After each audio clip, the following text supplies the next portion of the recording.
Good day, ladies and gentlemen. Welcome to the Southeast Asia Dissemination and Discussion Forum for the 2023 Lancet series on breastfeeding, which was organized in collaboration with the Association of Southeast Asian Nations and with the support of Alive and Thrive, UNICEF, the Lancet Regional Health Western Pacific and Southeast Asia, United Nations University, and Third World Network. This series was launched yesterday in London. I am Mira Sivasodi, and I will be taking you through today's program. Ladies and gentlemen, the 2023 Lancet series comprises 3 papers that builds on the first series in 2016, this time with new evidence. Our panelists today will outline potential regional challenges, opportunities, and best practices related to the series findings and recommendations. There will be a 10-minute question and answer session towards the end of the program. So do send us your questions and we'll try and answer as many as possible. So to kickstart today's event, please allow me to introduce Dr. Sopapon Saditan, the Deputy Permanent Secretary, Ministry of Health and ASEAN Senior Officials Meeting for Health Development from Laos People's Democratic Republic, for her welcome address. Dr. Sopapon. Thank you very much. Good morning, distinguished representatives, speakers, and participants. A pleasant day to all of you. It's very much appreciated and very much appreciated to welcome all of you to this seminar on the Southeast Dissemination and Discussion Program for the Lancet 2023 on the breastfeeding. We all acknowledge the essential role of the young child in the health nutritional status of the child. This has already been reflected in the high-level political commitments of the ASEAN with the declaration of the form of the nutrition adopted by the ASEAN Summit in 2017. As part of the implementation of this declaration in the region, specific document on the ASEAN guidelines and minimum standards for protection, promotion, and support of the breastfeeding and feeding and the ASEAN guidelines, the minimum standards on action to protect children from the harmful impact of the markets of food and non-alcoholic beverage adopted by the ASEAN health sector in consultation with the ASEAN member states and development partners. These are also aligned with the implementation of the international code of the marketing of the bread meals substantive and all the related workings assembly restoration. Under the leader of the Ministry of Health, Laos, and the current chair of the ASEAN Senior Officer on Health Development and the ASEAN Health Minister meeting, continuous support is being provided with the ongoing contribution and sharing of experiences in providing more effective and integrated essential strategy and approach on the design, implementation, monitoring, and endorsement of the relevant strategy, relevant legislation policy, and the programs in the region. This bill further scale up and sustain with the multi-sectoral and multi-stakeholder encouragement through the implementation of the ASEAN Strategic Framework and Action Plan for the Nutrition 2018 to 2030. And next to the ASEAN Post 2015, Development Agenda 2021 to 2025. And is the faster program. To further For sure, changes and updated based on what I can share. You will learn related matters from the speakers in this webinar. May this be pretty formal learning session for all of us. I wish you a very useful and productive discussion. Stay safe and healthy. Thank you very much. Thank you very much, Dr. Sopapon. We apologize for the bad line, but we will learn more about the ASEAN initiatives that she was talking about in the presentation later on by Luz Dagunikar. That will be coming up next after our authors and presenters. Authors of the papers actually take us through the three papers. So ladies and gentlemen, the three papers make up the 2023 Lancet Breastfeeding series. The first on infant behaviors, feeding practices, and multi-sectoral interventions to support breastfeeding. The second paper on the commercial milk formula marketing playbook.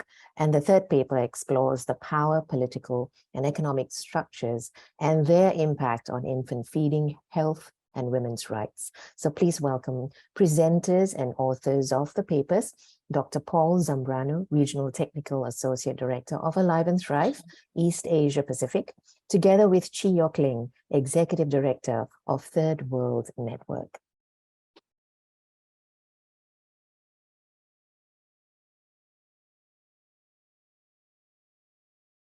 Thank you, Mira, and thank you to our SOMHD from Lao PDR for the introduction. Next slide, please. I want to first acknowledge the authors of the Lancet 2023 series on breastfeeding, 25 in total from 12 countries. And I also want to thank ASEAN and all our partners who helped organize this event. Now, infant feeding matters, and as part of that, breastfeeding is crucially important. In 2016, the first Lancet series on breastfeeding described just why that is so. For those who may not be so familiar, breastfeeding has a very significant influence on human systems biology that has lifelong impact on health and development. And it's true for infants, not just in low and middle income countries, but in high income settings as well. Breastfeeding affects maternal health and reduces the risk of breast and ovarian cancer. And at a simple, crude level, which is survival, the 2016 series estimated that if all children were breastfed according to WHO recommendations, then around 800,000 child deaths would be prevented every year. The current series came to be because over the past 20 years, despite this knowledge, infant feeding practices have changed. Globally, fewer than half of infants are fed according to WHO recommendations. Before we go into the series highlights, I want to make 2 points on terminology. We use the term commercial milk formula instead of the term more commonly used breast milk substitute. First, this is to highlight that commercial milk formula is artificial and ultra-processed, but also because the term substitute conveys the notion of equivalence. And the 2016 Lancet series shows the evidence that has strengthened our understanding and deepened our knowledge about how vastly different breast milk is from formula products. And second, to clarify what we mean by marketing. We refer to any form of commercial communication or activity that's designed or has the effect of increasing recognition, appeal, consumption of particular products. And this includes advertising, distribution, promotion, lobbying, and sponsorship. But it does not include the transportation or sale of the product itself. So this is not about removing formula milk from the shelves or restricting access to the product. This is all about the marketing practices. And there are 4 main messages that we distill out of the series. The first is that breastfeeding success is a collective responsibility. It is not the sole responsibility of women themselves or women alone. There are many externalities that constrain practices, and if we want to improve infant feeding, then we need both policy and societal responses to support individual women and families. The second thing this series does is to take a deep dive into infant behaviors. Like learning to walk or speak, sleeping and crying have normal trajectories, but these behavioral cues are easily misinterpreted or reframed. The third thing is that formula milk marketing influences our beliefs, our values, and our practices. It has negatively changed the infant feeding ecosystem. However, the extent of influence and both the power of marketing and the power to market has not been fully appreciated by those of us in health and civil society and government. Lastly, there are many constraints on women who decide to breastfeed, and it's the responsibility of government to implement structural interventions and policies to both support breastfeeding and also to mitigate the negative undermining influences. So we come to the first paper in the series. Breastfeeding is crucially important but increasingly challenged in a market-driven world. The paper starts with a conceptual framework that depicts the interactions ranging from the political and economic, and especially the mother and infant relationships and their impact on exclusive and continued breastfeeding. It documents how these interactions drive practices and what would be the policies and interventions to support breastfeeding. Like any paper published in the Lancet, it is supported by robust methods, analysis of nationally representative surveys, systematic reviews, and case studies. So now we go to some of the highlights from the papers. The first big message from paper 1 is about the late initiation of breastfeeding globally and the early introduction of prelacteal feeds. Prelacteal feeds is the giving of fluids such as water or formula milk before starting breastfeeding. We see on the figure on the left, the blue horizontal bars represent the proportion of infants initiating breastfeeding within the first hour of life as recommended by WHO. Less than half of newborns are put to breast within the first 60 minutes. These data come principally from low and middle income countries because we don't have good data from high income countries.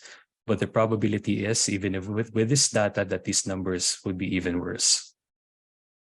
And on the figure on the right, we see in all income settings a clear correlation between the giving of any prelacteal feed and breastfeeding. Where you have higher rates of any prelacteal feed, the top left-hand corner, you have low rates of early initiation of breastfeeding on the x-axis. And this in turn is associated with shorter duration of breastfeeding and increased consumption of formula. As I mentioned earlier, Paper 1 examines infant behaviors in a way that few other publications have done. So the first thing to say is that human babies are born in an immature state. That's not a surprise to us, but they remain in that immature physiological and behavioral state for longer than just about any other primate. That means there's a significant process of post-birth maturation. So it takes time and support for young babies to learn to feed, to settle, and sleep. Sleep patterns of babies, as we all know, don't align with the patterns that we have as adults. Newborns express their discomfort through crying, and that signals the need for help and care. So crying is adaptive and it communicates many needs, not just hunger. The problem is that for parents who are tired and anxious themselves, it is a very difficult time to understand and read those cues well. I have 3 children and I relate to this statement completely. In a systematic review of reports from 22 countries in different income levels, among healthy young infants, normal behaviors like regurgitation or crying are common. At least 50% of infants 0 to 3 months regurgitate once a day.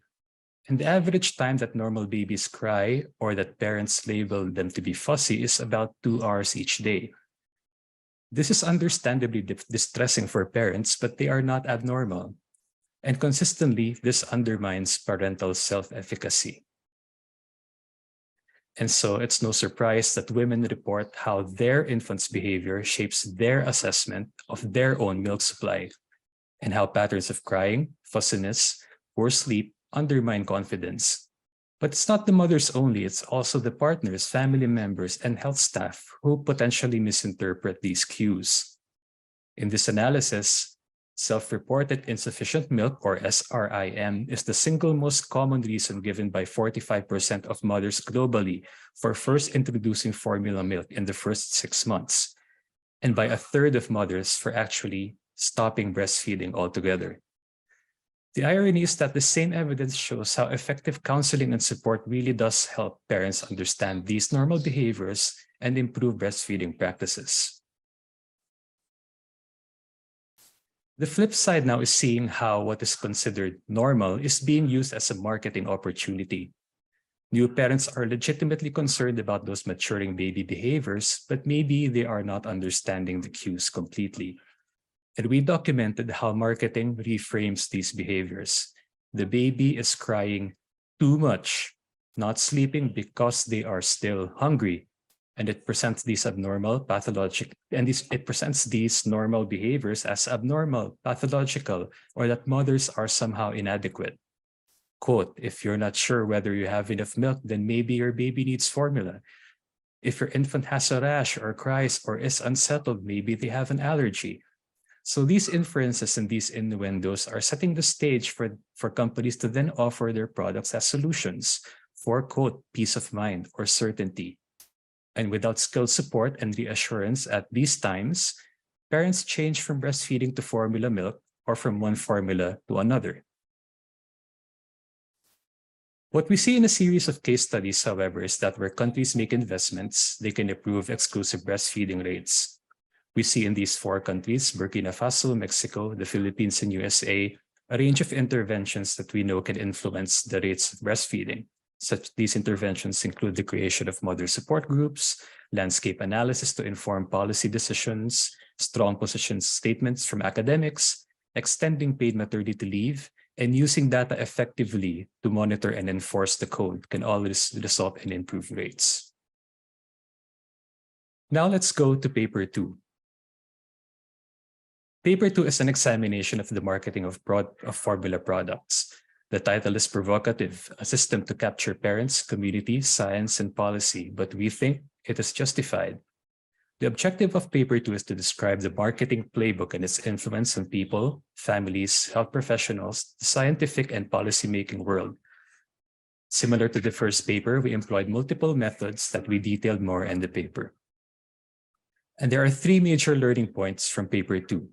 The first is that marketing practices are multifaceted, they are sophisticated, and they are very well resourced. And because of that, they represent a powerful system of influence. It's not just a matter of some advertising here or a bit of lobbying there. Together, they come together to influence civil society, to influence health professionals, to influence policy and regulatory environments. And the system is made even more influential by digital systems.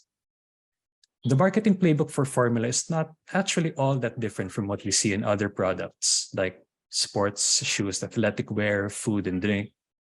What's different is that infant feeding has consequences for lifelong health and development, and marketing infringes the rights of children and families.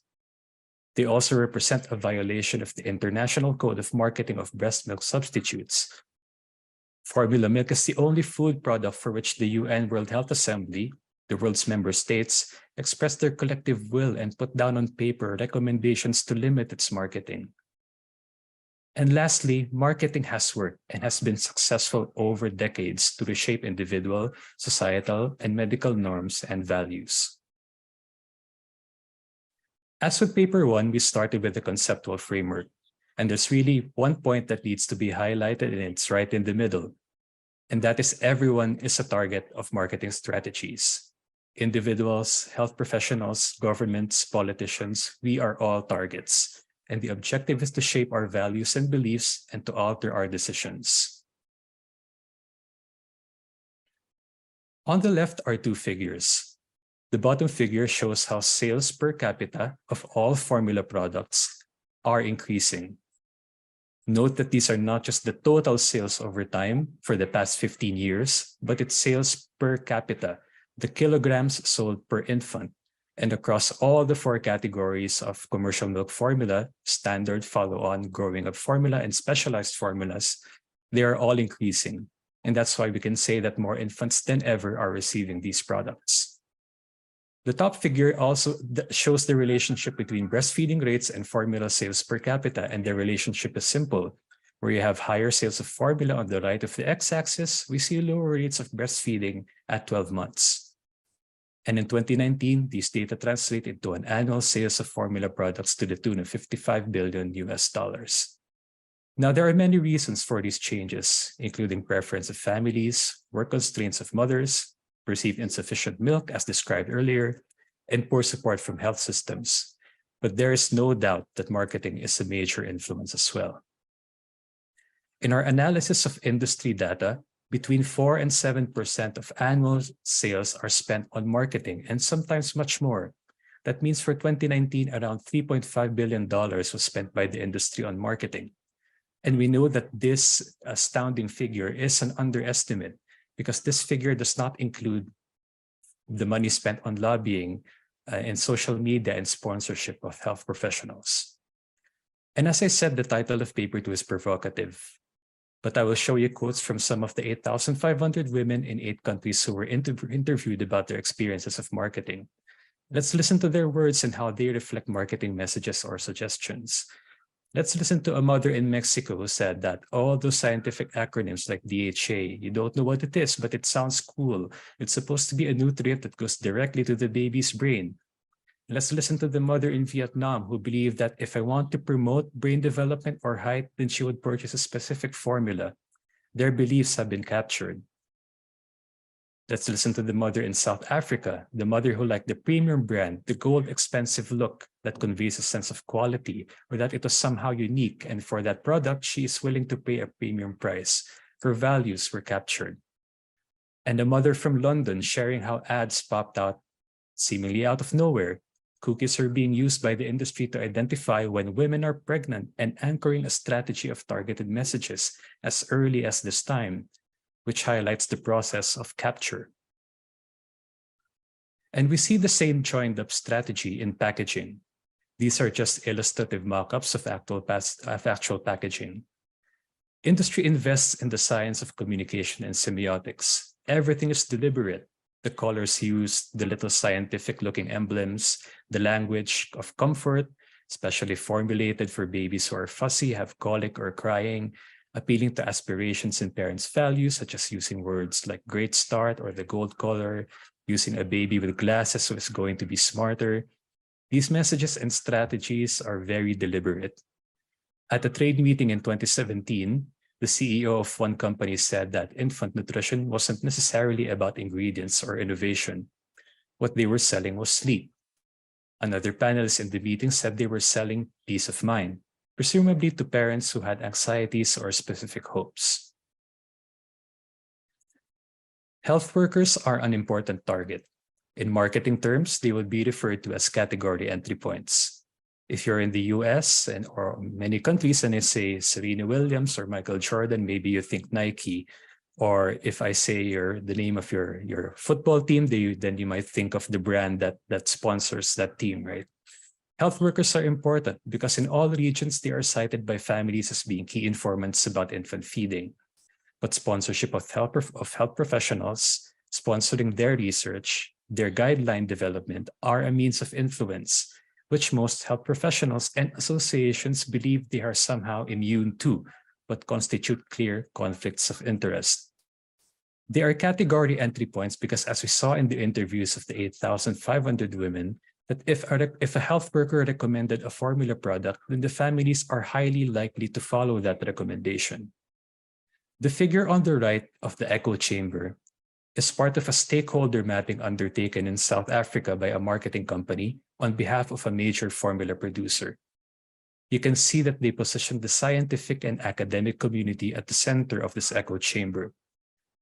In fact, in the original document, there were even specific names of individuals because they know that if they can influence the scientific and academic leaders, then it influences their professional organizations, spreading to the broader health community and ultimately affecting consumer behavior.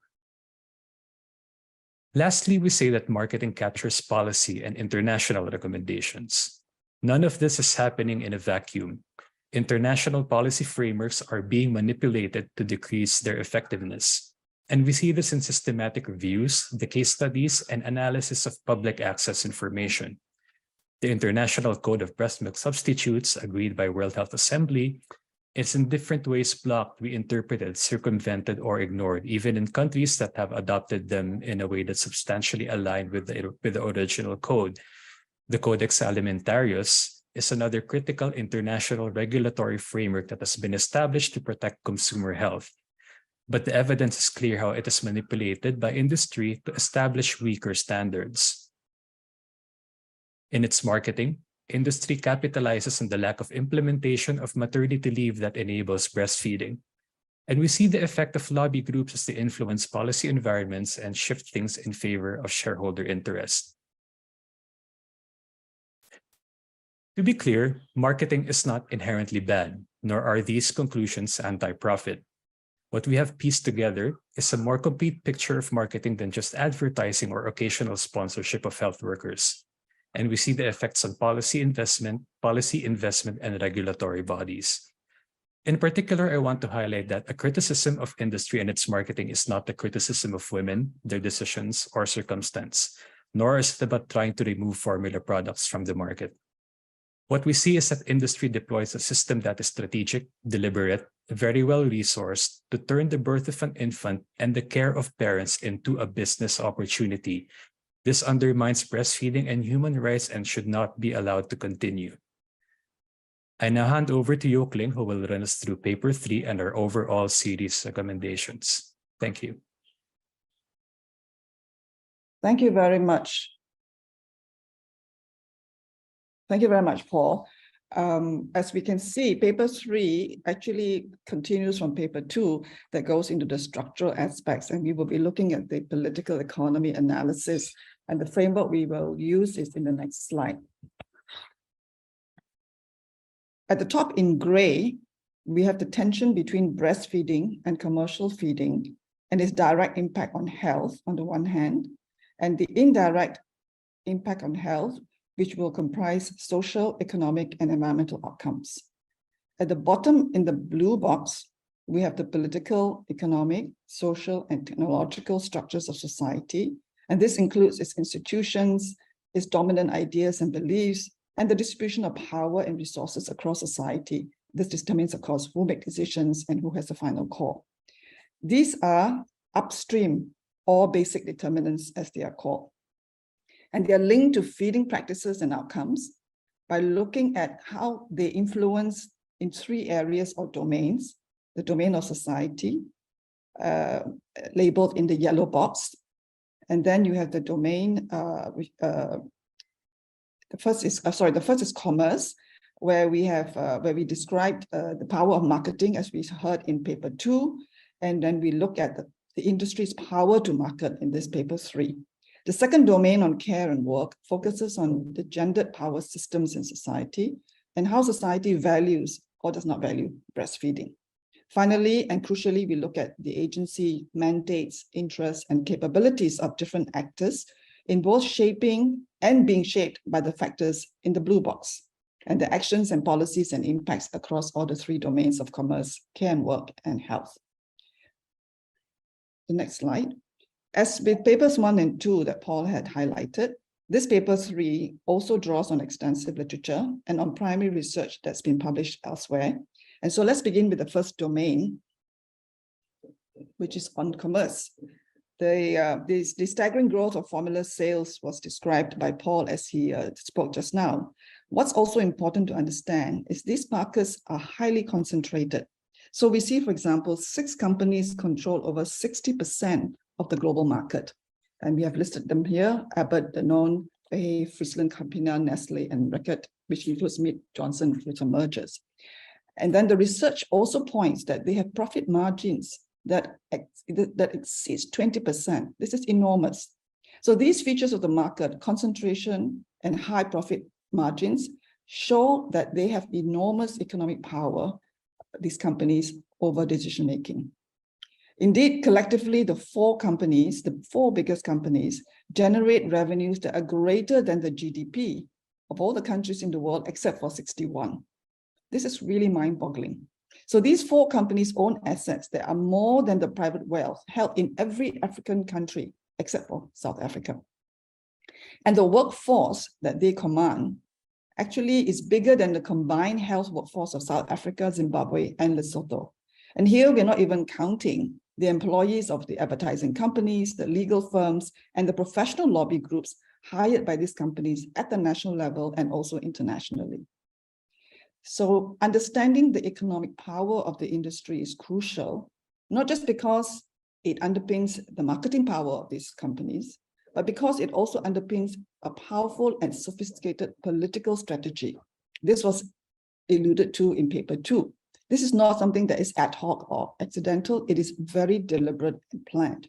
So this includes, for example, what seems to be benevolent and public-facing corporate social responsibility activities that are aimed at getting social legitimacy, capital, corporate washing, as we commonly call it.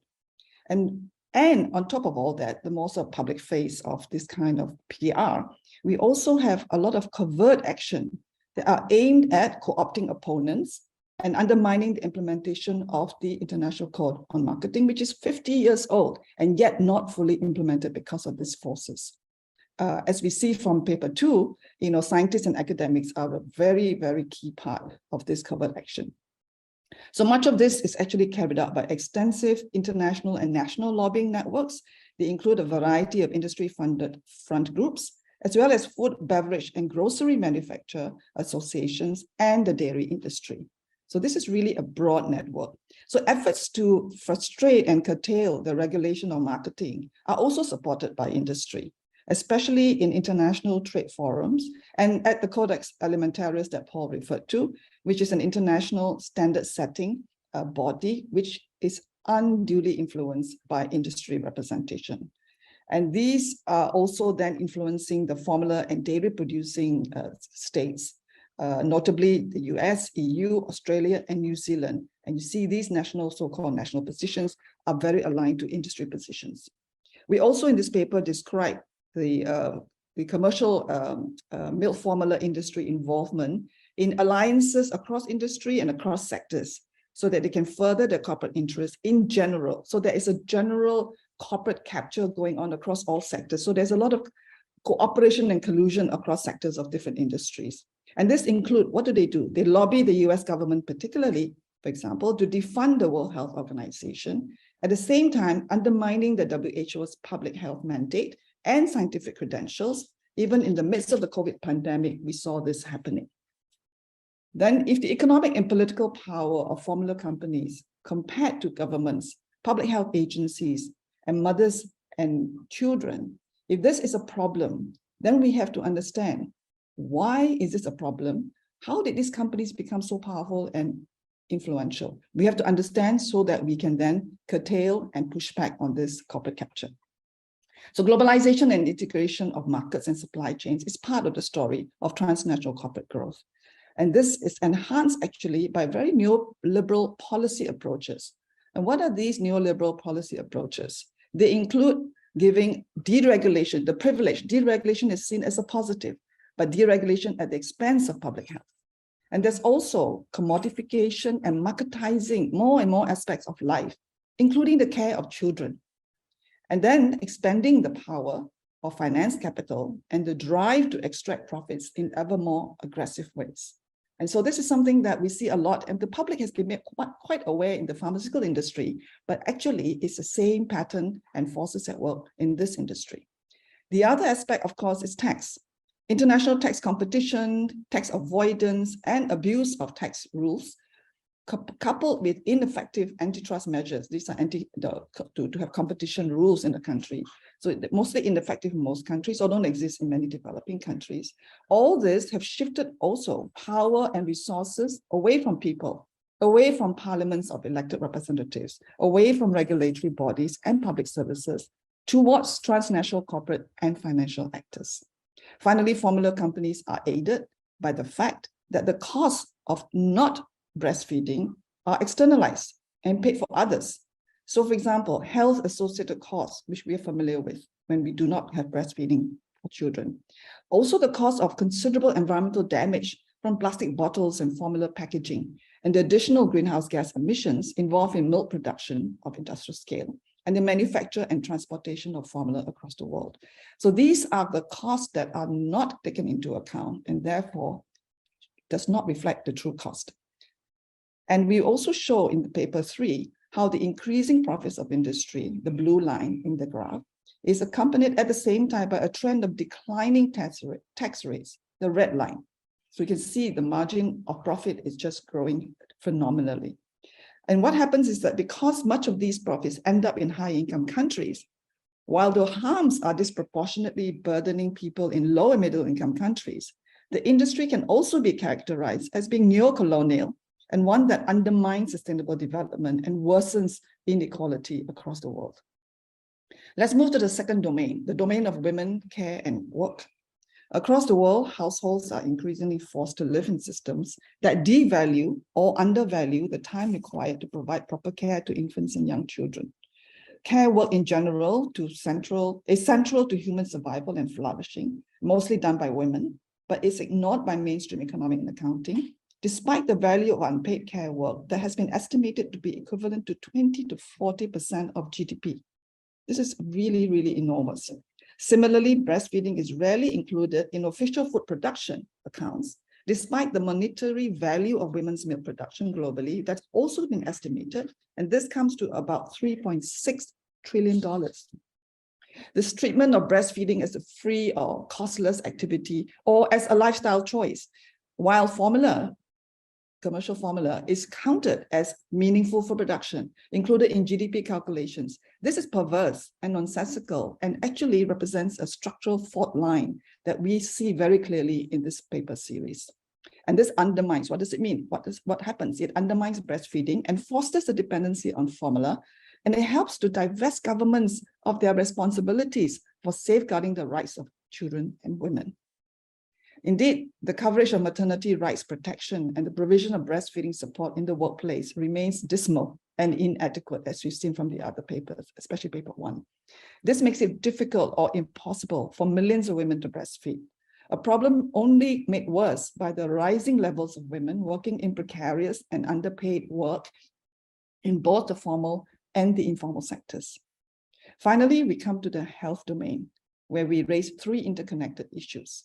First, the paper 3 highlights the problem of patriarchal and biomedical cultures. This hinder culturally sensitive and women-centered maternity care.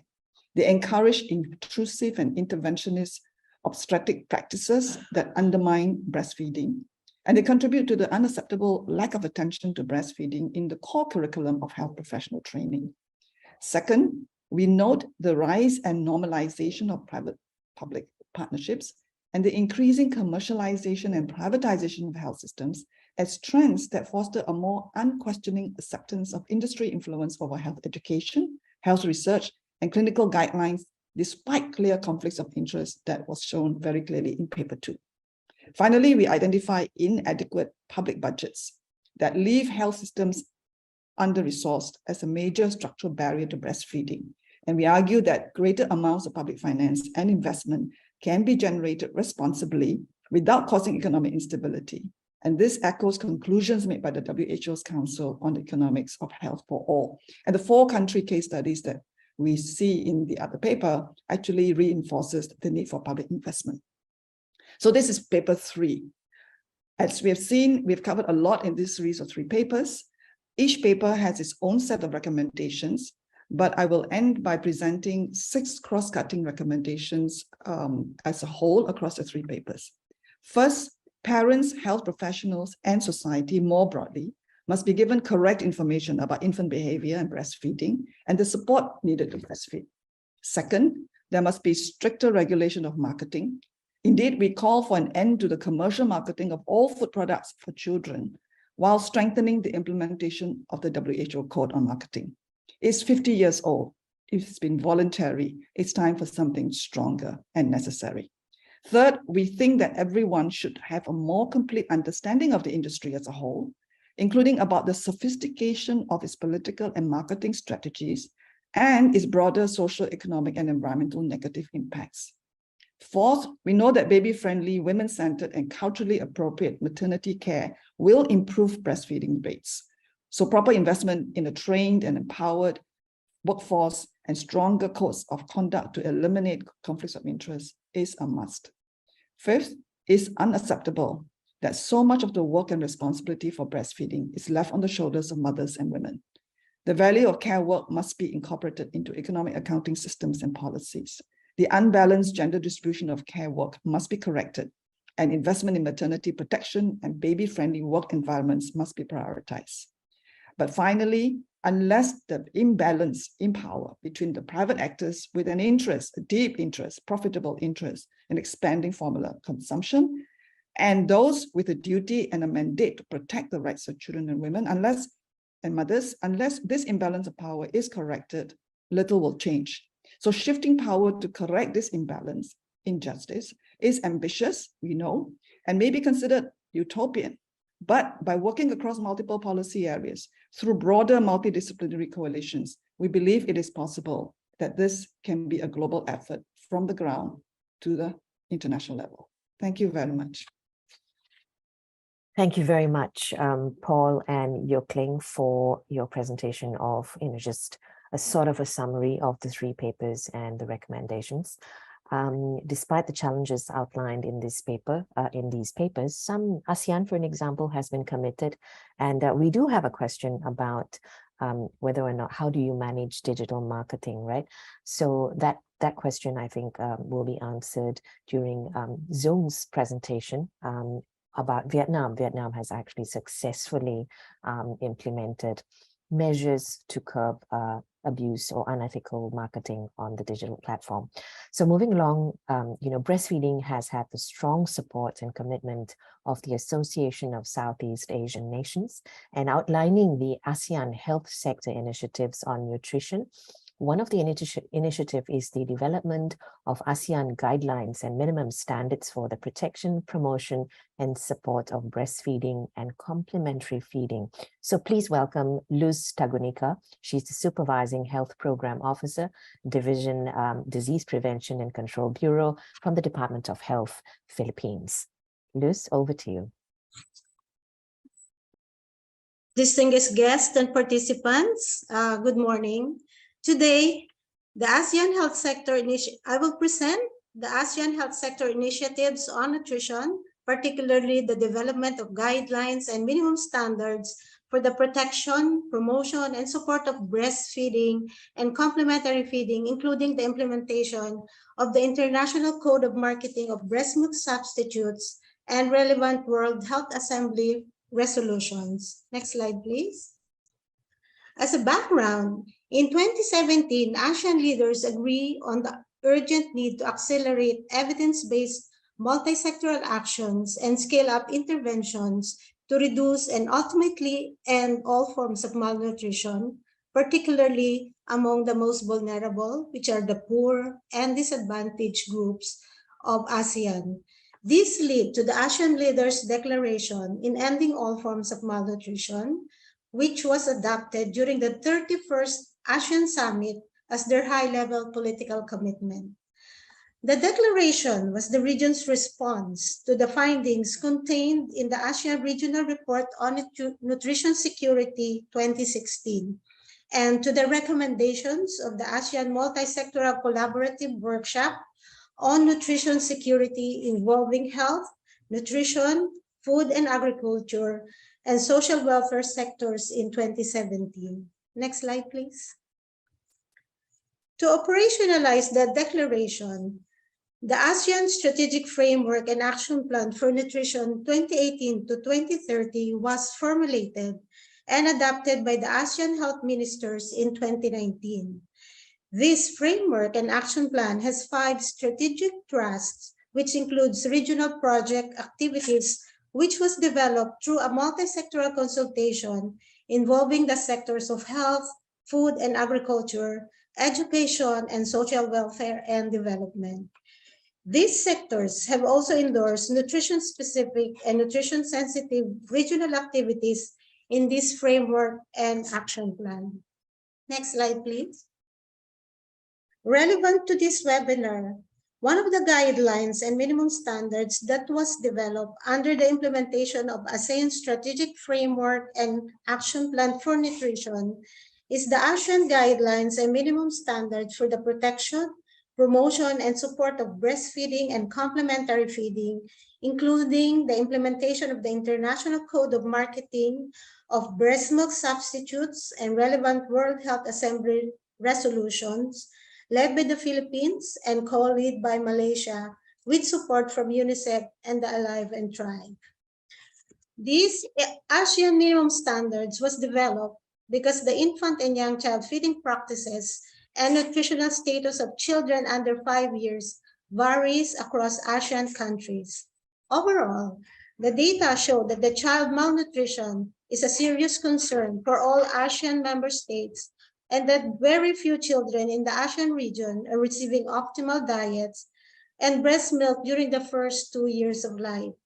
In ASEAN, there has been progress in implementing the code through the robust national legislation. However, only some ASEAN member states have enacted legal measures with provisions for implementing the code. Next slide, please. The guidelines and minimum standards is structured in 8 sections to guide the user on essential strategies, interventions, and approaches that countries should include at the minimum for the essential minimum standard in a comprehensive and robust infant and young child feeding strategy, policies, programs, and interventions to improve IYCF practices from birth up to age 2 years old in ASEAN.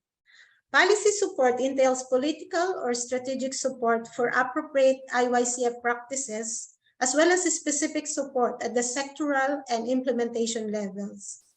Policies need to support facility and community level strategies, social and behavior change, and health worker training. They must also protect, promote, and support breastfeeding by restricting the marketing of breast milk substitutes through implementation and enforcement of the code and by providing maternity leave. The purpose of this document is to guide countries on how to protect and promote child diets and feeding practices through specific policies, actions, interventions, and nutrition services that support optimal IYCF practices and to improve implementation of the International Code of Marketing of Breast Milk Substitutes and subsequent World Health Assembly resolutions in ASEAN member states. The intended audience are the health, nutrition, and other relevant sectoral staff in ASEAN member states, governments, program managers, and planners. This document should guide government staff and program managers on essential strategies, interventions, and approaches as they seek to design, implement, modify, and monitor the minimum set of infant and young child feeding policies, programs, and interventions. This guidance document should be used alongside other ASEAN guideline documents that have complementary sections like the integrated management of acute malnutrition, marketing of food and beverage to children, and with reference to the global resources and guidelines that provide more in-depth information on the specific elements.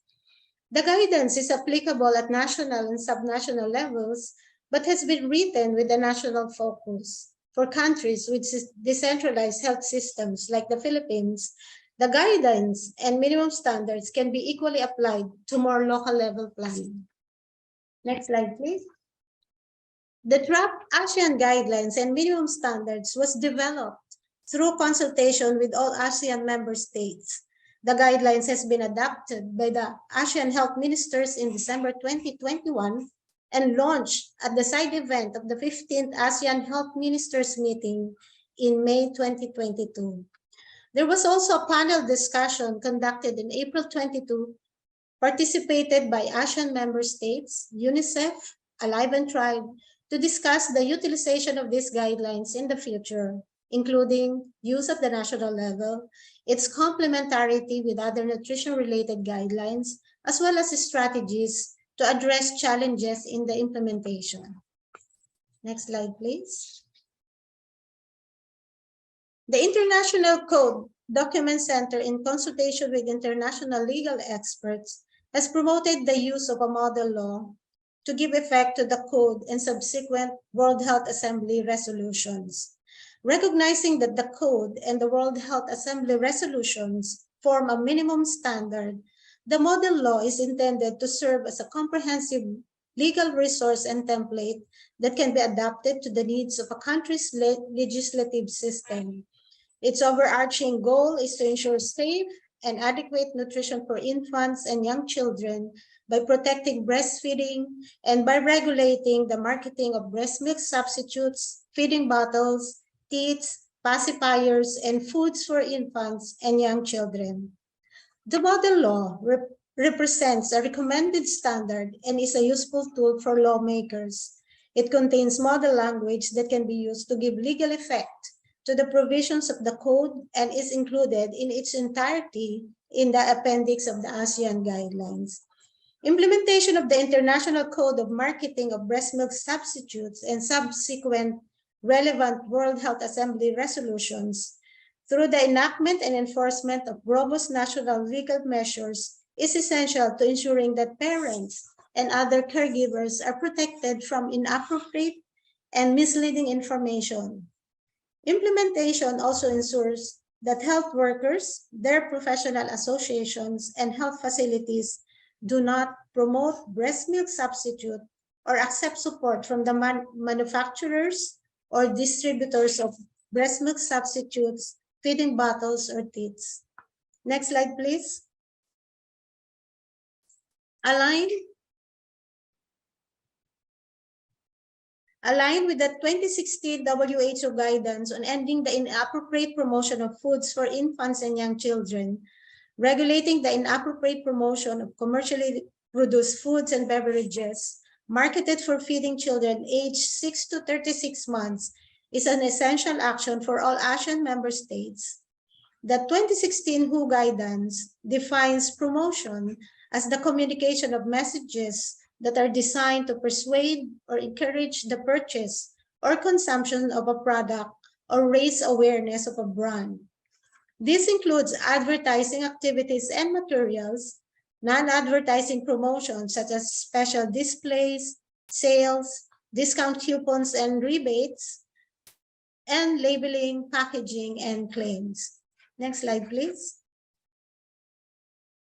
Another relevant guidelines, which is a work in progress, is the ASEAN Guidelines and Minimum Standards on Actions to Protect Children from the Harmful Impact of Marketing of Food and Non-Alcoholic Beverages, led by Thailand and co-led by Singapore and the Philippines. It is also with support from UNICEF, World Health Organization, and Alive and Thrive. The guidelines document has been finalized as in the process to be adopted by the ASEAN health ministers, but we are pleased to share information on this initiative this early to show that the region indeed recognizes the issue of unhealthy food marketing and is taking steps to provide member states with evidence-based guidance covering the many facets of marketing. This is linked to another ongoing initiative of the ASEAN Health Cluster, the minimum standards and guidelines on actions to protect children from the harmful impact of marketing of food and non-alcoholic beverages. So next slide, please. I think that's the last slide. Thank you all for your attention. Thank you very much, Luz. That's good work that's being done in the Philippines. We have some questions, but we'll answer them during the Q&A session. Once again, if you have questions, just type them into the chat box and we'll be happy to answer them during the session later. So the second paper of the Lancet Breastfeeding Series 2023, it explores the commercial milk formula marketing playbook. And given that digital marketing has become a sophisticated machine, unethical advertising of commercial milk formula has been even more targeted. So sharing Vietnam's innovation in monitoring digital marketing of commercial milk formula and other unhealthy foods, it is our pleasure to introduce Dung Vu, Chair of Scaling Up Nutrition Civil Society, Alliance Vietnam, and FHI Solutions Innovation Incubator. Dung? Good morning and good afternoon, everyone. So on behalf of the Scaling Up Nutrition Civil Society Alliance Vietnam and FHI 360 FHI Solutions, I'd like to present today about the Vietnam innovation in monitoring the harmful digital marketing of the commercial milk formula in Vietnam. Next slide, please. So I believe that these days, ChatGPT, OpenAI is dominating all the headlines in the world. So today I'm very honored to share the Vietnam experience in collaborating with the government of Vietnam to apply artificial intelligence, but for ethical purpose. That is to prevent or protect the children and families from harmful marketing of unhealthy food. So to give you some background, Vietnam has a total population of 100 million people, and we are among the top 15 countries with smartphone users. And we are ranked Facebook's 7th largest user base with an estimated of 58 million active users.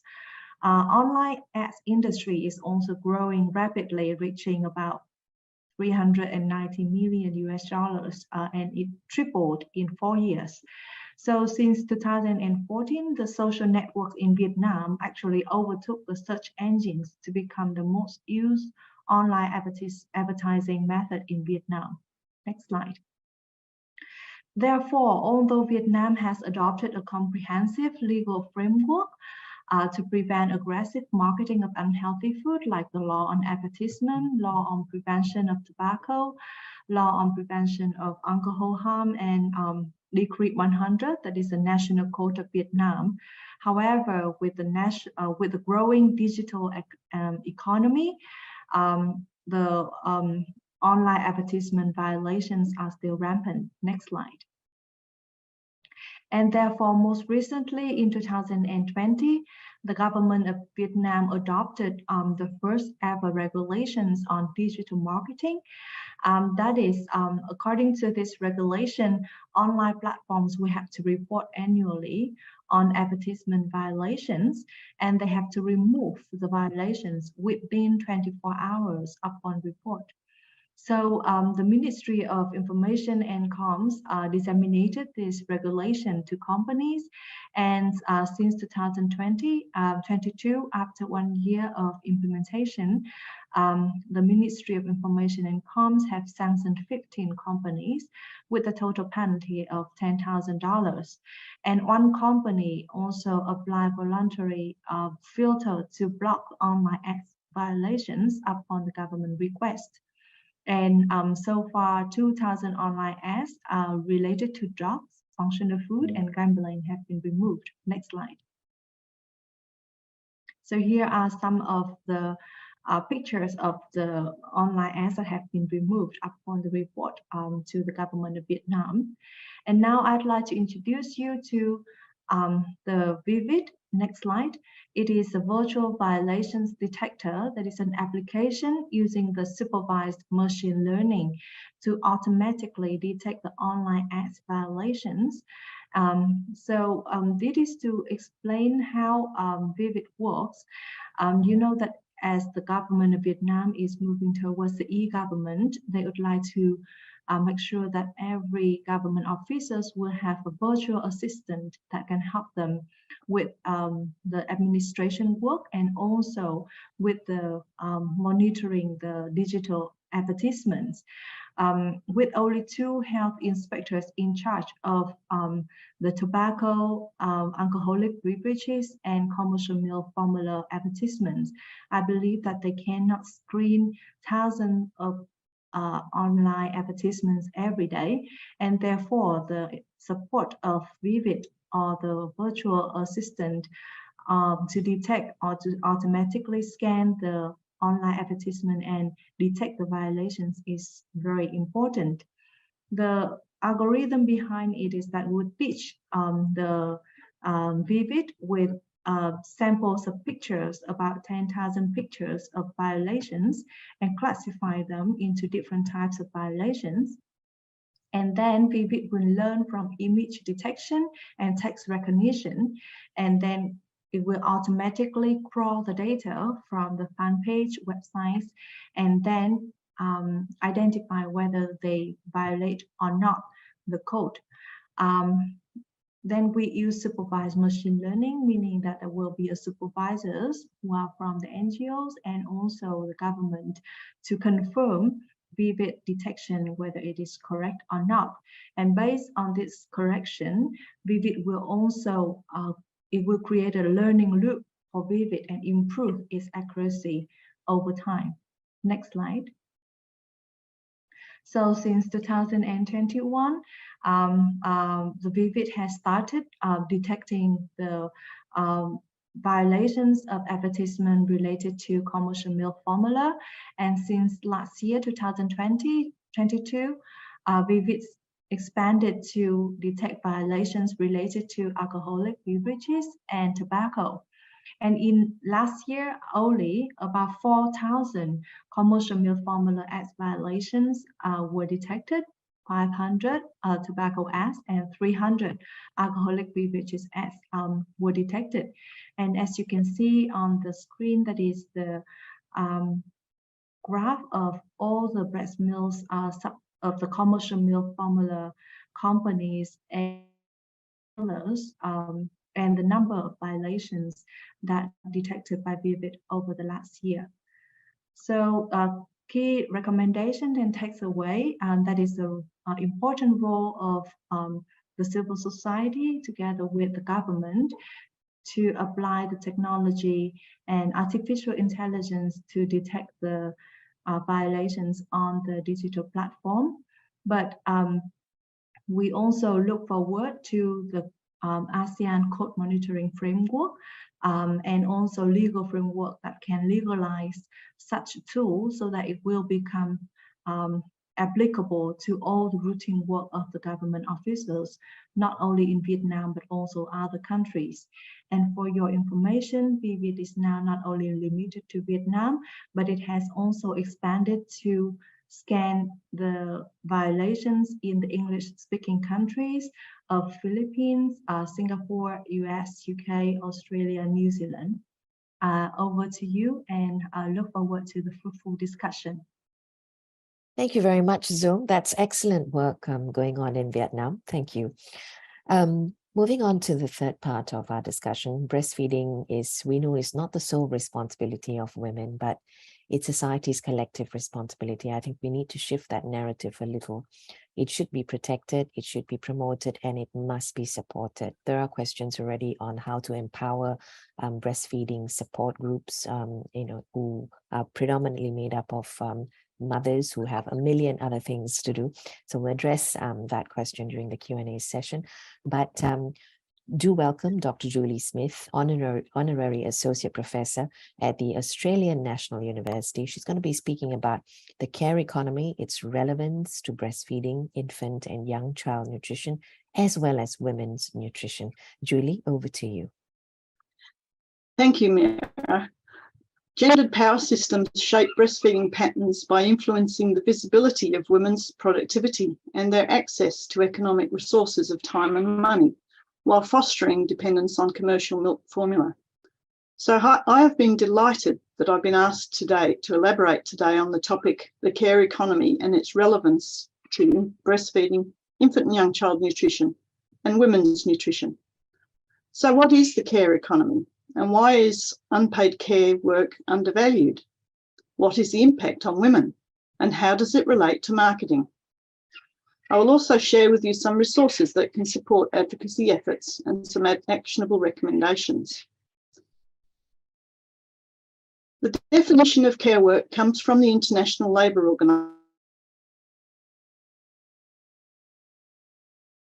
Organization. Fulfill the physical, physiological, psychological and emotional needs of all humans, young children, older people, people living with disabilities and people who are sick or ill. Caring activities can be direct, for example, infant and young child feeding or nursing a person who is sick, or indirect, for example, cleaning, cooking or collecting water. Why is unpaid care work undervalued? So we've heard about the broad context for infant and young child feeding, the ideas, the institutions and the resources which influence rewards, and the differential power of the key actors to shape those rewards. And we've heard that care work, including breastfeeding, is ignored by mainstream economic accounting. Why is this? Well, international rules for measuring the economy, United Nations System of National Accounting, the SNA, were developed by the US, the UK, and other European countries in the 1950s. Production is only counted if there is a monetary exchange. This system counts commercial milk formula, breastfeeding, breast milk.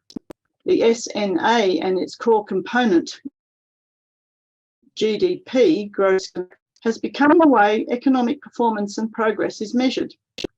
This economic institution has shaped social norms and beliefs about what is economically important. Its outdated and gender-biased ideas and measurement practices serve to perpetuate the invisibility and undervaluation of women's productivity. GDP has long been criticised by feminists as a measure of the economy. Marilyn Waring is the most famous of these. The SNA economic measurement system depletes women through hiding the unequal sharing of overall work burdens. Unpaid work is not the same thing as leisure.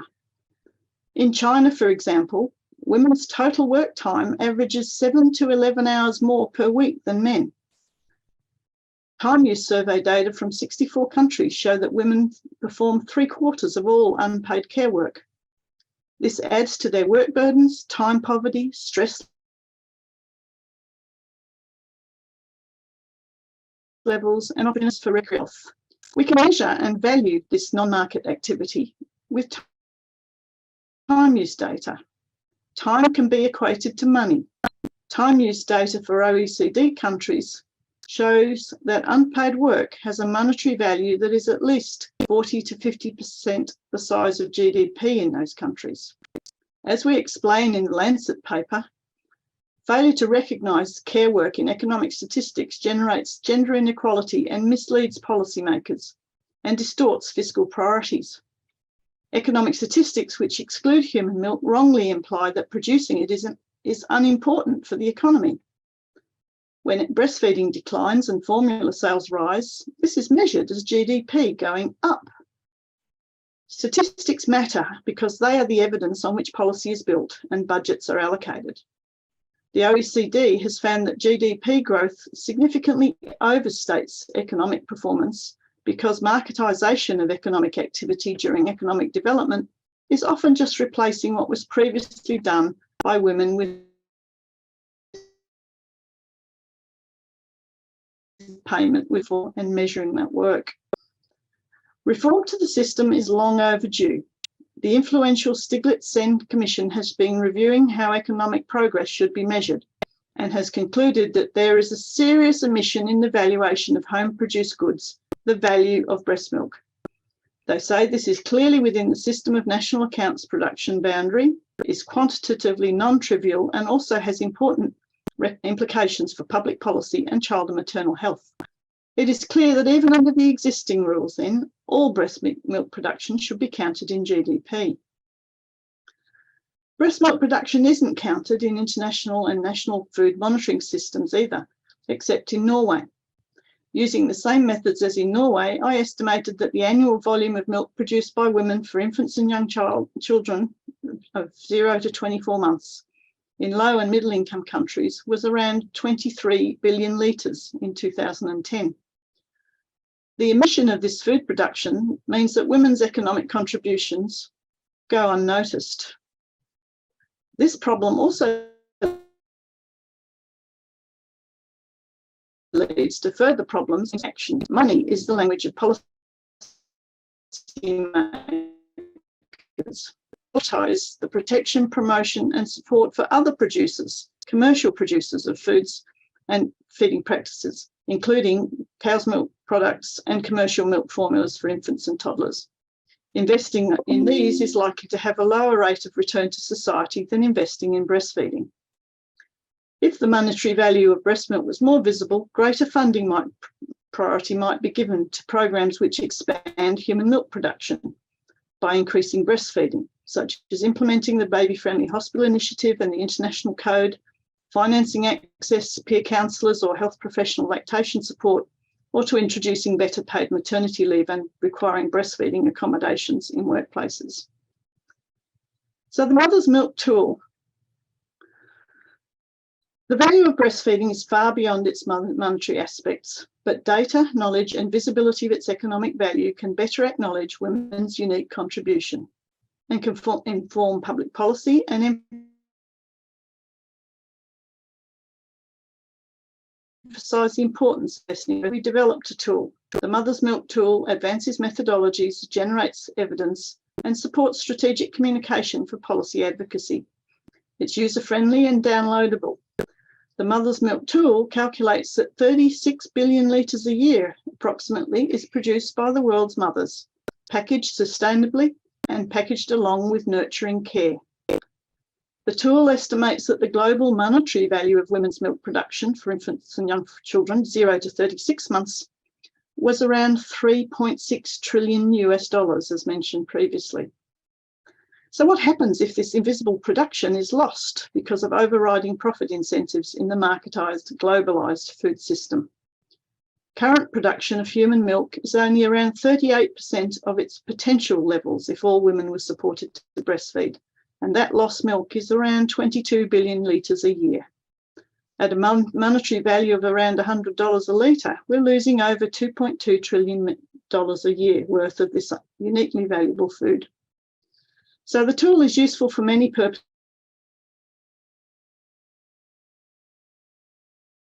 as you can see here: food nutrition security advocates, researchers, national accountants, and economists for their decision-making and programming, as well as by mothers, families, and their caregivers to enjoy evidence and visibility for their work. The Mother's Milk Tool is the logical counterpart to the Cost of Not Breastfeeding tool, which has been developed by Alive and Thrive to identify costs to health systems and people from premature cessation of breastfeeding. The Mother's Milk Tool also complements IBFAN's WBCI costing tool for estimating the financing needs for breastfeeding, including maternity entitlements. Inadequate maternity rights protection and poor working condition make it difficult or impossible for a vast number of mothers to breastfeed. To breastfeed or formula feed is not a real choice if breastfeeding means mothers and families must forego employment and secure livelihoods. Low wages and excessive work hours may also affect how unpaid work burdens are distributed between men and women within families.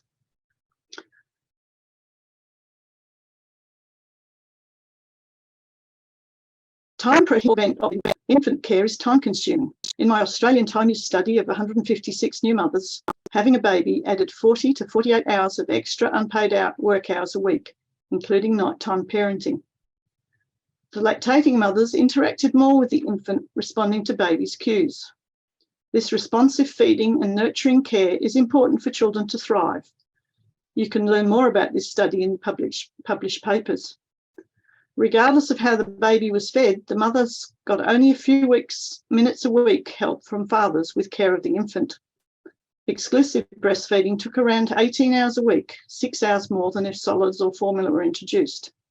However, after accounting for food preparation and complementary feeding, the time difference was not substantial or significant statistically.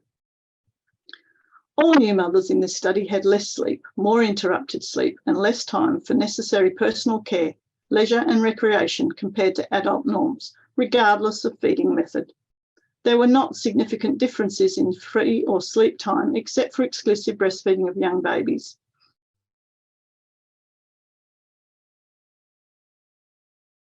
In that case, and in spending less time in employment or housework. So overburdened mothers are vulnerable to marketing. In Advice on Marketing Trends in 2013, Euromonitor International concluded that with an increasing number of mothers returning to work after giving birth, products that help babies sleep better could have wide appeal.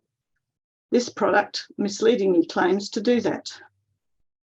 As paper 2 in the Lancet series shows, company marketing misconstrues normal infant behaviour and misleadingly sells sleep to exhausted mothers.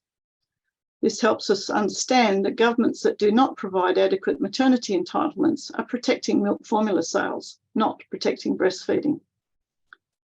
50 years ago, World Bank nutritionist Alan Berg remarked on the invisible losses of a valuable national resource. He talked about the poor countries of the world, but the crisis in infant feeding is a global one and it is ongoing. He said, an unusual depletion in the crude oil reserves of an oil-producing country of Asia or Latin America would be termed a crisis. Its economic and social implications would be so important, yet a comparable crisis involving values of dollars is going virtually unnoticed in many of the poor countries of the world. The resource is human milk, and the loss is by the dramatic and steady of maternal nursing in recent decades. Right, Julie, your slides are going far ahead of your presentation. We're on the thank you slide. You just want to go back to the one that you're presenting? Yes, please.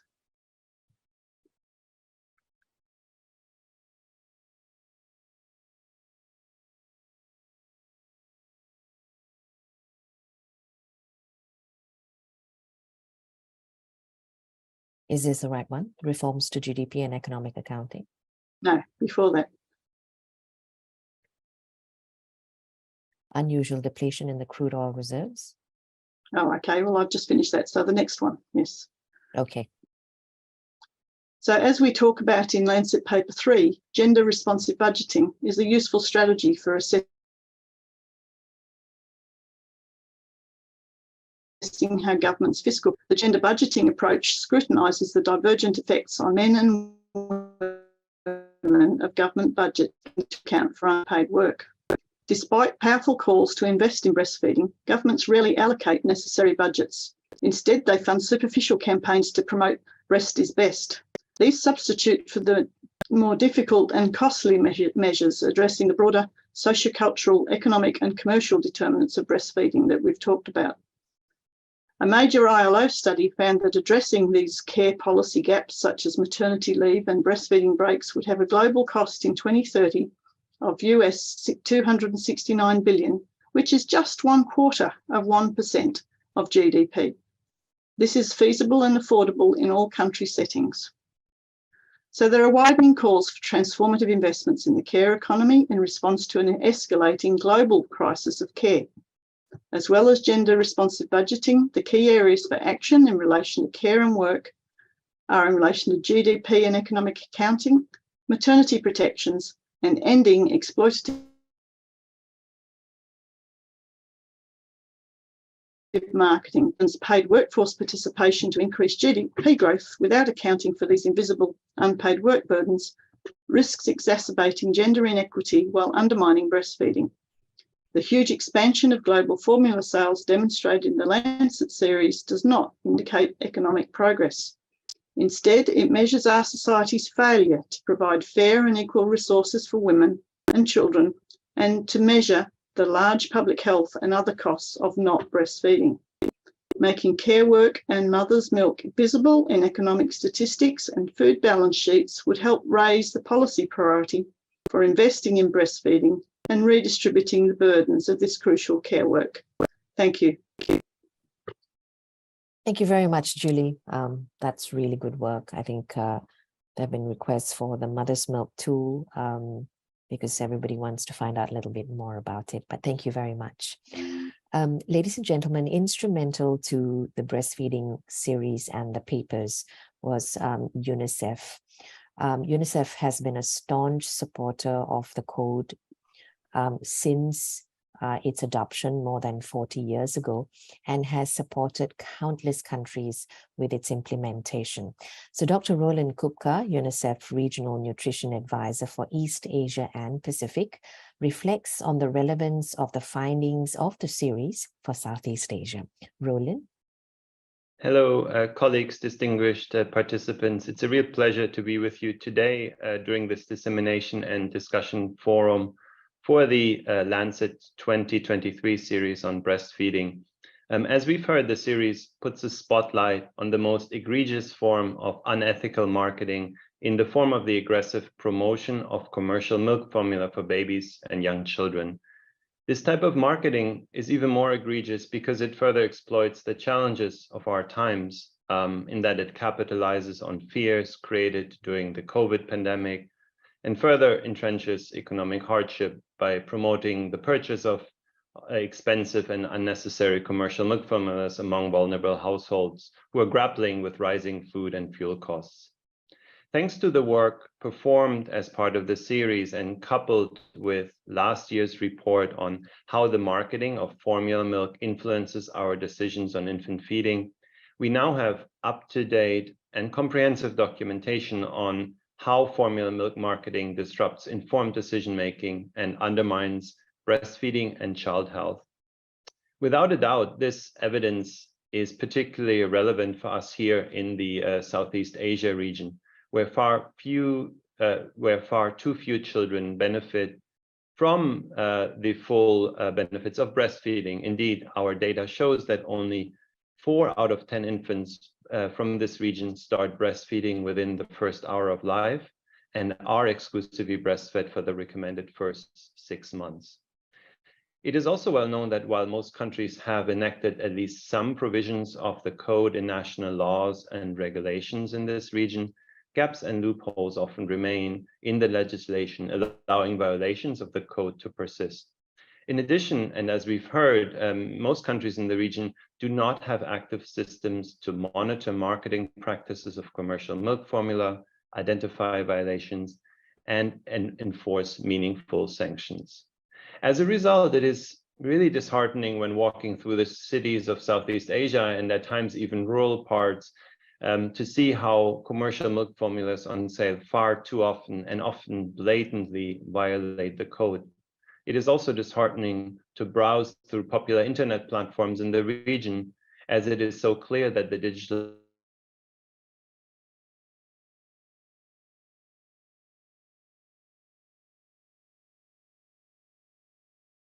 Roland, are you there?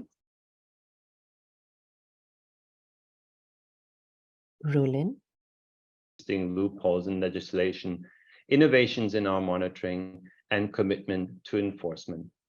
Now, luckily, we do see many promising developments in this regard in this region. We have already heard about the groundbreaking work used in Vietnam to monitor digital marketing of commercial milk formula. In Vietnam, efforts are also ongoing to link health insurance reimbursement mechanisms for hospitals.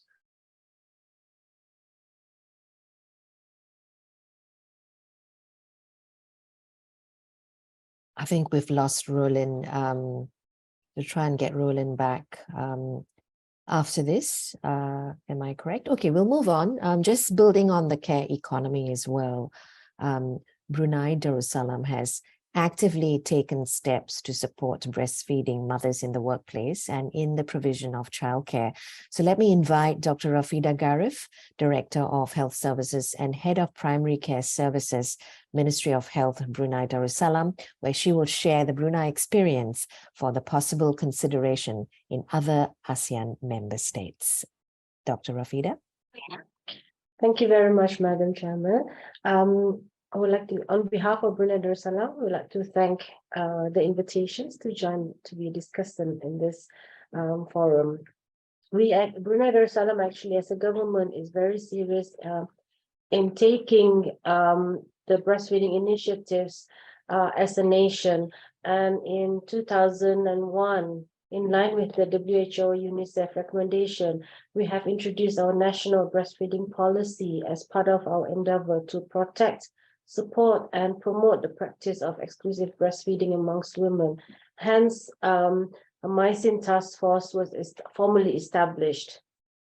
The ball started rolling in 1999, and up to now, we are still constantly monitoring our exclusive breastfeeding rate within the country.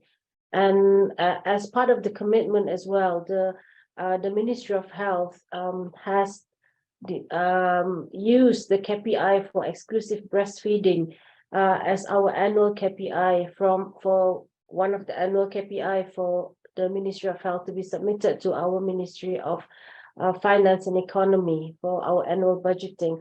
Although we know that the breastfeeding initiatives and the success is not just from Ministry of Health, but it's a whole nation's approach. Hence, for exclusive breastfeeding in Brunei, from our first enhance in the 1995s, we found that only about 6% of mothers are exclusively breastfeeding beyond 5 months of the baby's age. However, in 2011, we introduced a new policy about extending the maternity leave for working mothers, and it has the pre-policy rate was about in the 20%, which is about and then after the introduction of the policy, we have seen an increase in the percentage of exclusive breastfeeding for mothers, up to 43% in 2021. Unfortunately, due to the COVID-19 pandemic, the percentage has kind of plateaued over the last 2 years at 43%. But we, on reflection, we are also aware that this is due to our healthcare workers being pulled to assist with the COVID-19 pandemic, where we had to stop the patient education program on breastfeeding. Fortunately, this has restarted again, and we hope to see an improvement in the rates in the future. But in our second enhanced survey in 2009, we found that 92.2% of babies were breastfed in the first 1 hour of birth. But we also would like to declare that most of our births are in hospitals as well. And in the 2022 report, we found that we have a very good rate of exclusive breastfeeding at 6 weeks of postnatal period, where it's 63% of mothers declared that they still breastfeed exclusively, but obviously that tapered down to 43% at 6 months. I think I would like to touch about the policy that was introduced by the government of Brunei. Previously, before the 1970s, there were no maternity leave recorded for working women. And then in the 1970s, it was 28 days. And in the 1990s, it was increased to 56 days. And then we were lucky in 2011, we managed to increase again our policy to 105 days. In terms of the economy, I think at one stage, because on reflection as well, we realized that we were concentrating on the effect of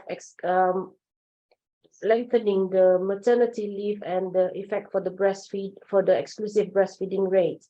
But Brunei, being a small country with about 60% of the women are working, so at that stage we were concentrating on the working women on how they can cope with exclusive breastfeeding. But on reflection again, we haven't looked at the issues on mothers who are not working and their contributions to the economy as well.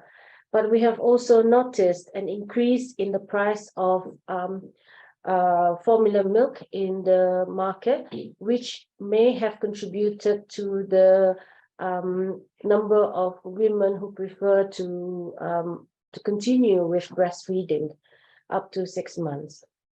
And also one of the policy that was introduced in 2014 by the government of Brunei was about the building new buildings and requirement policy, where new buildings must provide proper breastfeeding rooms in the country. But in terms of for the future as well, we are actually advocating for paternity leave in terms of to assist the mothers to continue their exclusive breastfeeding and also breastfeeding in general, and also to reach and support the mothers at home. And we are aiming to reach the target of 50% by 2025. If that's our plan. Thank you very much. Thank you very much, Dr. Rafida. We move on to our question and answer session now. If I could ask all our panelists to come back on and switch your cameras back on so that we can have a quick 10-minute Q&A session. For those of you who'd like to ask questions, please just type in your question in the chat box, and then we will be happy to answer them.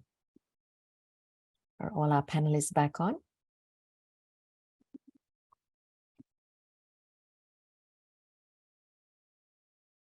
Okay. Are we ready to go?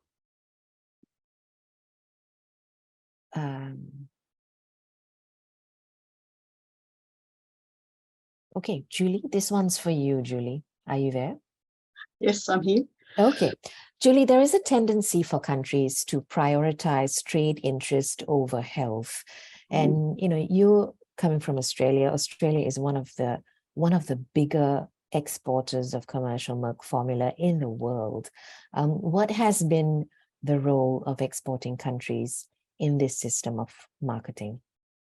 It's been a shameful role, I have to admit, and certainly NGOs have been trying to highlight the bad behaviour of governments in supporting the formula industry, subsidising the formula industry,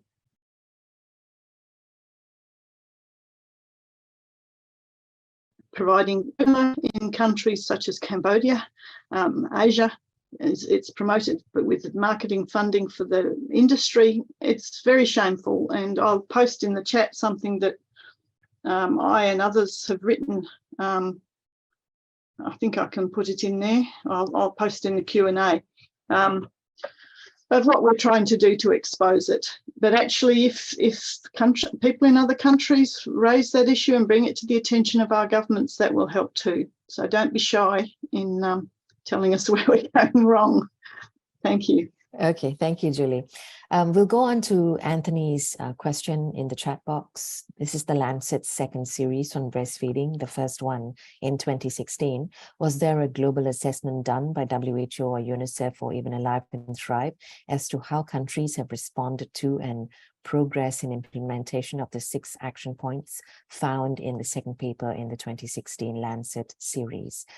Why invest and what it will take to improve breastfeeding practices? Who would like to take on this question? Who in our panelists? Paul, perhaps?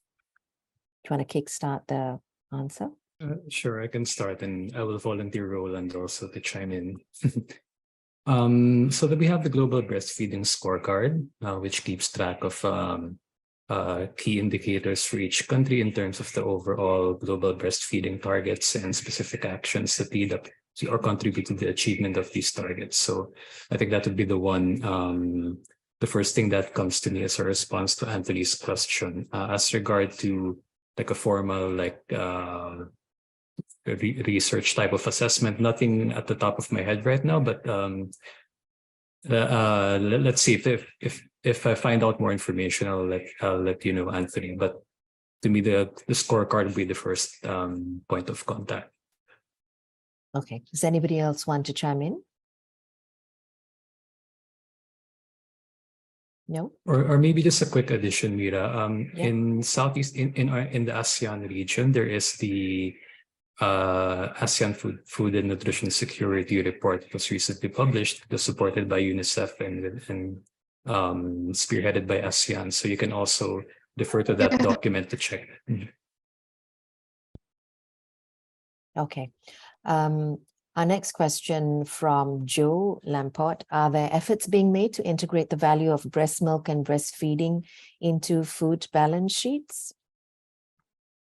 Julie, you want to take this one? Yes, I think this one's mine. Yeah. Yes, there certainly is, and that's part of the intention of the Mother's Milk tool. Of course, Norway has led the world in doing this, and some other countries, I think at one stage, even Philippines was looking at it. I've raised it in Australia and it has attachment there. Certainly don't feel shy about promoting it, and I would hope that the countries in this region, as they advance their economies, will include mothers in it through recognising that it doesn't actually advance the economy if breastfeeding goes down when women get greater participation and income from market work. Okay, thank you, Julie. The next question that I have is, breastfeeding is a human rights issue for babies and mothers, and it really should be protected and promoted for the benefit of both. But it appears that breastfeeding has become increasingly seen as a human rights concern of relevance for children, but only minimally for women. How can there be a greater push for the women? I think Brunei has done some bits with maternity leave and all of that. Anybody have any other thoughts as to what else we can actually do to have this as a right for women as well?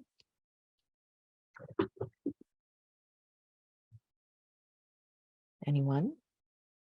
Perhaps, Mira, if I could come in, I think the issue is even bigger than that. That is what we've been observing as UNICEF, and as many of you know, the rights-based approach is core to our work and very dear to us. That I think there's been a general sliding back of the importance of rights-based approaches, the weight that it carries in many places. For us, it's becoming increasingly difficult to position child rights, women's rights on national agenda. So I think in this region, a larger reckoning needs to be done on how child rights are being considered in development programs, but also in national agendas.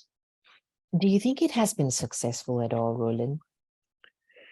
I think it's when it started off, I think it's been a very, very powerful tool to advance certain agendas. But I feel it's becoming more and more difficult, as I was describing, to position it. Okay. Anybody else have thoughts on? Mira, Yoke-Ling here, maybe I can jump in to add some thoughts. I think this is really one of the reasons why in this 2023 Lancet series, we decided that it would be important to have a paper on the political economy of the industry and to really focus on the need for a lot of structural policies and changes. For example, the step in implementing the WHO code, but it's a minimum standard, and that's quite clearly the stance of ASEAN. It's a minimum standard, it's a starting point. So we need to go further than that. We need to have what has been described in the discussion today, laws around maternity leave. Paternity leave, what Brunei is doing is really very encouraging. And also the way, if we remember, the International Convention on regulating tobacco industries, promotion and marketing, for example, has a very important provision, and that's legally binding, not our code. Our code here is actually voluntary. In the tobacco industry treaty, there is a prohibition of the industry representatives approaching policy and lawmakers. That sort of arm's length kind of thing is very important, and that's what we are calling for in this series.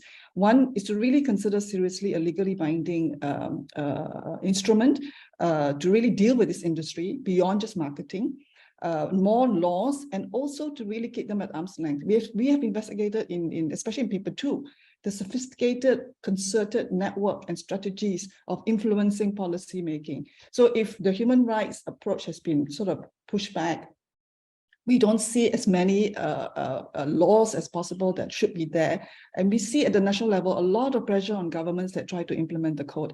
So I think this is what we want and hope that this series will do, not just being papers, but really as a tool for a lot of mobilizing of civil society, working together with the public institutions and government and parliamentarians, and of course the UN agencies and regional level too.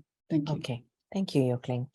Anthony has another question. The second paper of this latest series, The Marketing of Commercial Milk Formula, a System to Capture Parents, Communities, Science and Policy, still manifests that pervasive problem on marketing that still persists up to now. Many developed countries have stepped up legislation. Developing countries, I apologize, have their own versions of the code. However, there is a minimal or almost none existing in high-income countries. Would you all agree with me on that one? Well, I would add that Australia and New Zealand have a self-regulatory system which they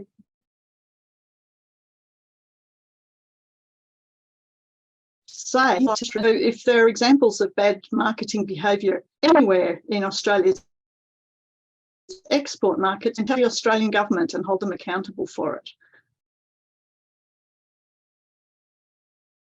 Anybody else to add on? I'll add on a bit, Mira. So I think one of the things we want to highlight, especially in this regional webinar, is that the effects and the disproportionate effect of lack of safeguards against harmful marketing of commercial milk formulas disproportionately felt in Southeast Asia, where the biggest growth market, I believe, now for commercial milk formula sales. So even if, and Anthony is right in describing it as a universal problem, but I mean, at the end of the day, each country has to legislate and has to adopt the code in the best way possible, as aligned with the international code as possible. But the effects of the marketing is disproportionately felt by low to middle income countries. So let's not forget that. Okay. Moving on to the next question. So in all of this, after listening to everyone, it would seem like the key to change is having the political will. What do you think would it take for governments to realize the economic benefits of breastfeeding? Zong, what got the government of in Vietnam to actually take those steps to implement Vivid and to curb digital marketing or unethical digital marketing? So, Zong, you want to share some of your thoughts on this one?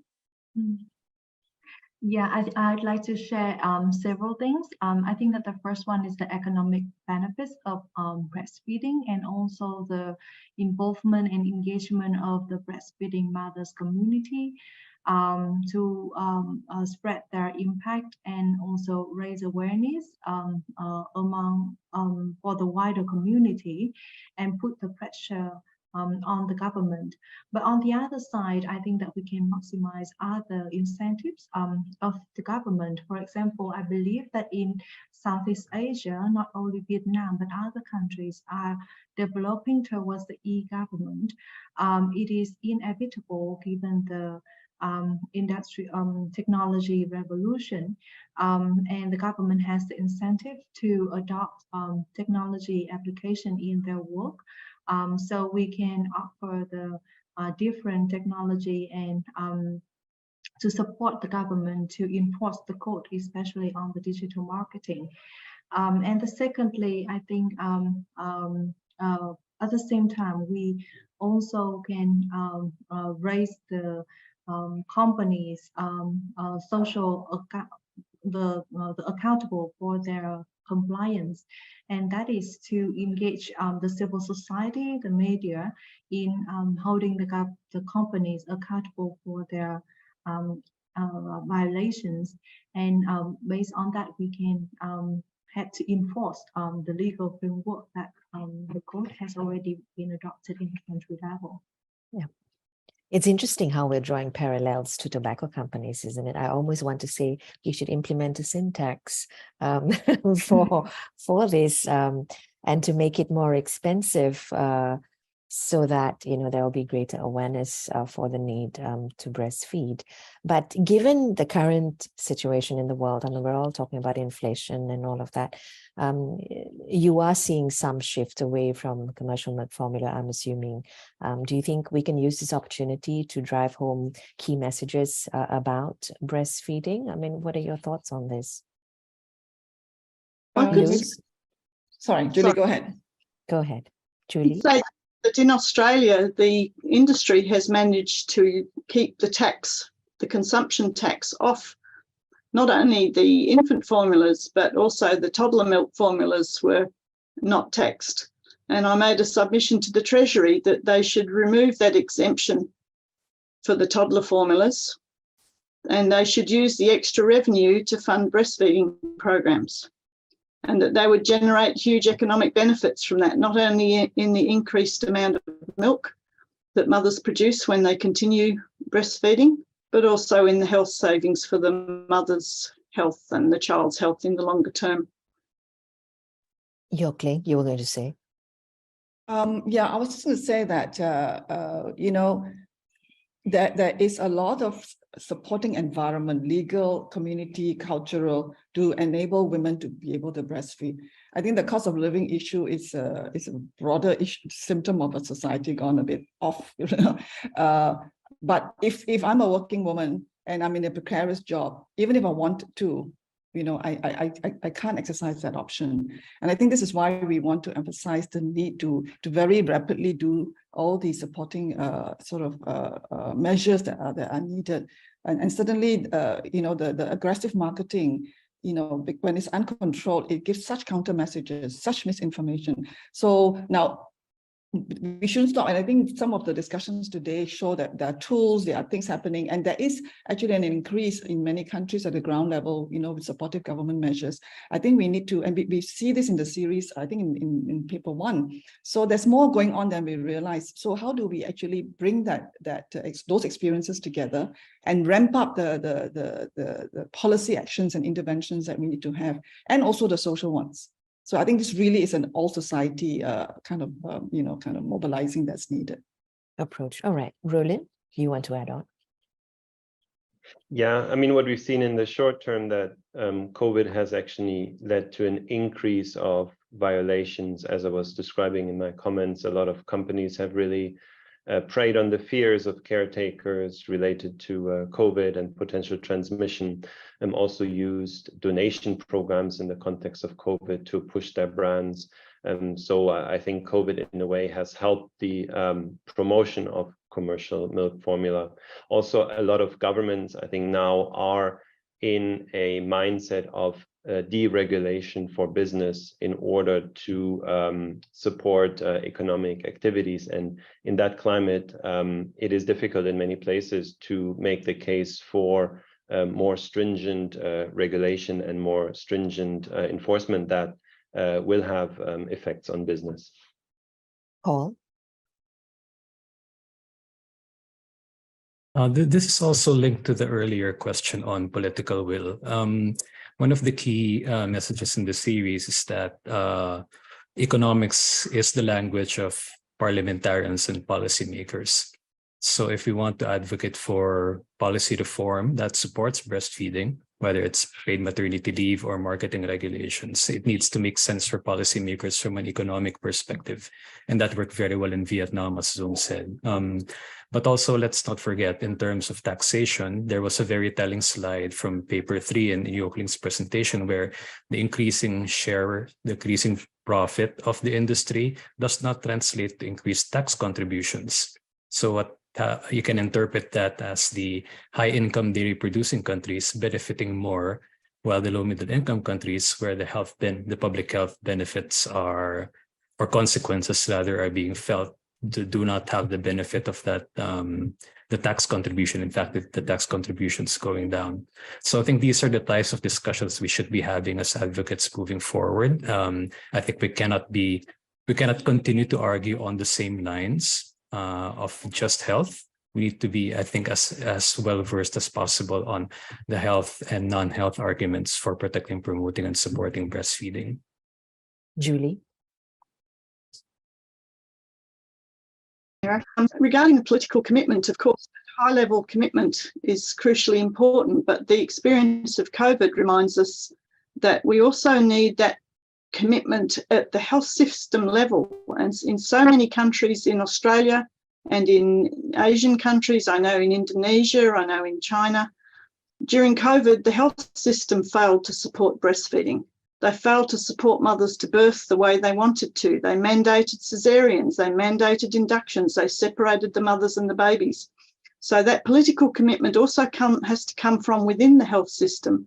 And in fact, during COVID, it was the mothers' organisations, it was the NGOs that were left to lobby and argue for the individual facilities to say, this is wrong, this is not what WHO is saying. Now, why wasn't it the government health departments that instantly, at the beginning of COVID, communicated the WHO recommendations about the interim guidance about mothers and new mothers? We really let mothers down in that case, and it was political commitment from the top right the way down through the health system. Dr. Rafida, would you like to share your thoughts? Yeah, the political commitment is very, very important in terms of for exclusive breastfeeding. But then, we have to also look at in terms of the returns for the country as well. That's why when we introduced the extended maternity leave, which is still argued not enough, 105 days when compared to other countries. But during COVID, yes, we do admit, because again, I think in Brunei, if I were to defend it, why our breastfeeding rate hasn't increased, although it hasn't decreased over the last 2 years, was that I think we need to plan more we need to plan in terms of not just government commitments, but also commitments from everyone in the country. And we were expecting, our expectations from my side was that the breastfeeding rate would have gone up because lots of women were working from home, but statistics doesn't show us that. So that is something that needs to be further explored. I mean, why this has happened. We put it down as to our support, but there could be other factors as well. And in terms of our worries, is about the advertisements as well. Our worry is for those who are in the lower socioeconomic class, where is the belief about the advertisements and about the things that they receive via social media as well, compared to the information or education packages that they receive from the health system. Thank you. Thank you, Dr. Rafida. Luz, would you like to end the session and just share your thoughts very quickly? Yes, in the Philippines, we have seen the impact of extended maternity leave, because the duration of exclusive breastfeeding has increased from 2 months to 4 months, and even up to 5 months. And we have seen that during the COVID-19 pandemic, since most mothers are working from home, and because also of some restrictions and less access to going to groceries and other outlets to get the breast milk substitute, coupled with our strong support to mothers, to breastfeeding mothers, informing them that even if you have COVID-19, there's a little possibility that you will transmit the virus to the child through your breast milk. We have seen, and it has been proven by our National Nutrition Survey, that indeed the rate of exclusive breastfeeding has increased in the country. But of course, we also use the social media in calling out people asking for donation for breast milk substitute. This was rampant also during the COVID-19, and Roland is correct that some milk industry has really used the pandemic as a way also promoting their products and their brands. So, but we use also the same social media to be able to inform people that they do not have to subscribe to the milk formula, and also the local government units not to really call for donations. We know that they have the best intention, but this is going to be harmful rather than useful to our mothers and children. So we've seen an improvement, but of course, this has to be continued, and there should be more efforts really to enforce our code, and yes, to educate our healthcare providers that indeed we need to protect our mothers and children. Thank you. Thank you, Luz. And that brings us to the end of the Q&A session. And to close today's event, please welcome Julia Wati Untoro, Technical Lead for Nutrition from the WHO Regional Office for the Western Pacific region. Julia. Thank you so much, Mira.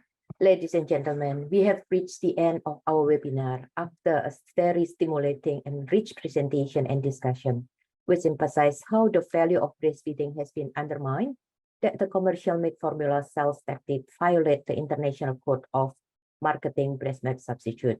We learned today that the vulnerability of women and children are exploited by the commercial milk formula industry. We commend the member state of the ASEAN on their commitment and also call the government to strengthen the regulation of the irresponsible marketing of baby formula and the widespread industry interference. Indeed, the time is now for radical transformation to build the resilience of breastfeeding. Women should be empowered to make choices of infant feeding, which are informed by accurate information free from industry influence. It is our collective responsibility to protect our youngest. I wish to thank all our speakers and moderator whose present has been invaluable and the organizer that making this launch in Southeast Asia a success. Thank you so very much for all your participation to this event. We hope you enjoyed and inspired by the presentation and the discussion. Thank you for your time. Over to you, Mira. Thank you very much, Dr. Julia.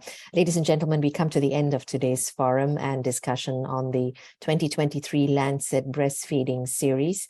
The full series has been published and you can access it on the link displayed on the slide once again. We thank you, all our speakers, our authors, our discussants, for taking the time to be with us today. Thank you all and have a good day.